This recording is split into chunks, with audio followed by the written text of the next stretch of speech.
सहेलियों को लेकर के वो पवन रेखा और उस बगिया के अंदर भ्रमण करने के लिए जब चली है, जब लेकिन उस बगिया के अंदर एक राक्षस प्रकट था। राक्षस रहता था। सब सखियों के साथ में वो पवन रेखा उस बगिया के अंदर चली, लेकिन इस समय को कोई नहीं जान सकता।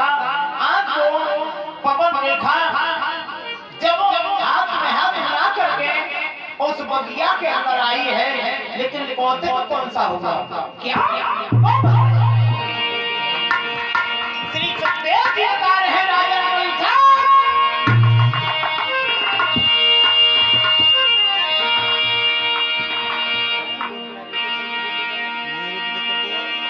और ये 101 रुपए प्लस 1 बोरी गेहूं, 10-10 रुपए कन्या के लिए, जसवीर समोकर और 500 रुपए भंडारे में, 101 रुपए हमारे लिए, 10-10 रुपए कन्याओं के लिए, शास्त्री मंडल के लिए, परिषद यज्ञपति संत समाज के लिए, सत्य प्रकाश भूरे समोकर की तरफ से ये सम्मान हुआ है। ईश्वर से कामना करते हैं धन की ओर आगे बढ़ते रहे, सद्बुद्धि प्रदान होती है। बोलिए गोविंद भगवान की।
लेकिन कर्म कौन सा हुआ?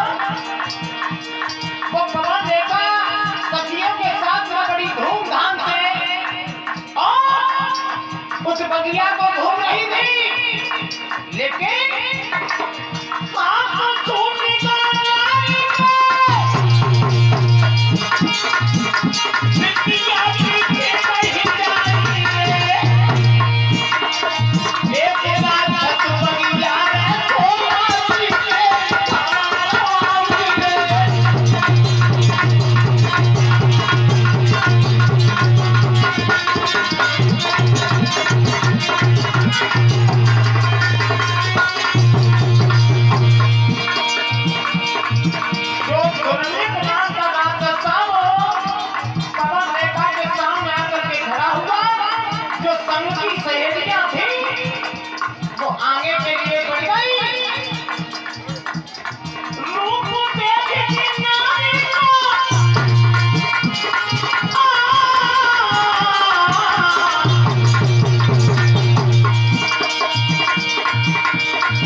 महाराज मैं आपसे अनुमति लेकर के तुम्हारे कहने पर मैं इस बगिया को घूमने के लिए आई, लेकिन आप इसका मतलब मुझे ये होता है कि आपको मेरे ऊपर कोई विश्वास नहीं है। यही तो है, क्योंकि तुम पीछे पीछे चले आए।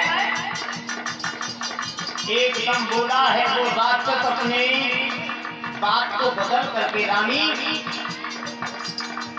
मुझे कामदेव सता रहा है, मुझे रथ कर दिया, रथ की दान देने दे दो।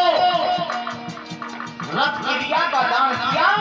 वो कहने लगी महाराज दिन के समय में पक्षी क्रिया करते हैं, आपकी बुद्धि कहाँ है? आपकी बुद्धि कहाँ है? मान जाइए मेरी बात को।